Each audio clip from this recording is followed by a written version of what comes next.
নামিয়ে চক্ষু মাথায় ঘোমটা টেনে 22 বছর কাটিয়ে দিলাম এই তোমাদের ঘরে।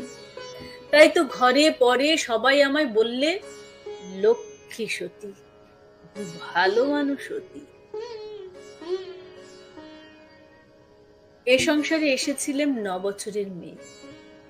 তারপরে এই পরিবারের দীর্ঘ গলি বেয়ে 10-এর ইচ্ছা বোঝাই করা এই জীবনটা টেনে টেনে শেষে পৌঁছিনু আজ পথের প্রান্তে এসে।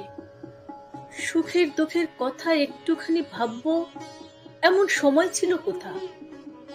এই জীবনটা ভালো কিংবা মন্দ কিংবা যা হোক একটা কিছু, সে কথাটা বুঝবো কখন, দেখবো কখন ভেবে আগু পিছু? একটানা এক ক্লান্ত সুরে কাজের চাকা চলছে ঘুরে ঘুরে।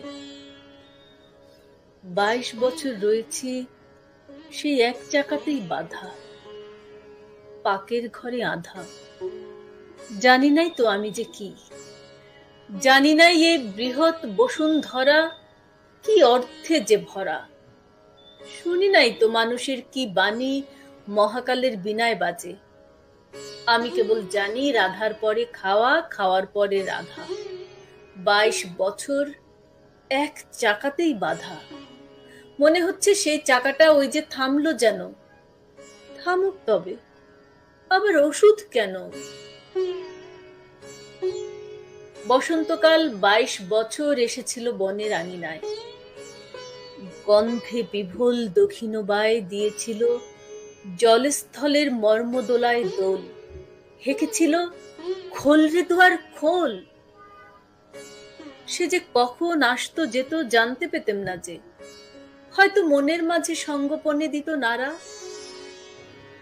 হয়তো ঘরের কাজে আঁচল নিতে ভুল ঘটাতো, হয়তো বাঁচতো বুকে জন্মান্তরের ব্যথা, কারণ ভোলা দুঃখে সুখে হয়তো পরাণ রইত চেয়ে, যেন রে কার পায়ের শব্দ শুনে বিয়োগল ফাল্গুনে। তুমি আসতে আপিস থেকে, যেতে সন্ধ্যা বেলায় পাড়ায় কোথা শতরঞ্চ খেলায়। থাক থাক সে কথা। আজকে কেন মনে আসে প্রাণের যত ক্ষণিক ব্যাকুলতা? প্রথম আমার জীবনে এই 22 বছর পরে বসন্তকাল এসেছে মোর ঘরে। জানলা দিয়ে চেয়ে আকাশ পানে আনন্দে আজ ক্ষণে ক্ষণে জেগে উঠছে প্রাণে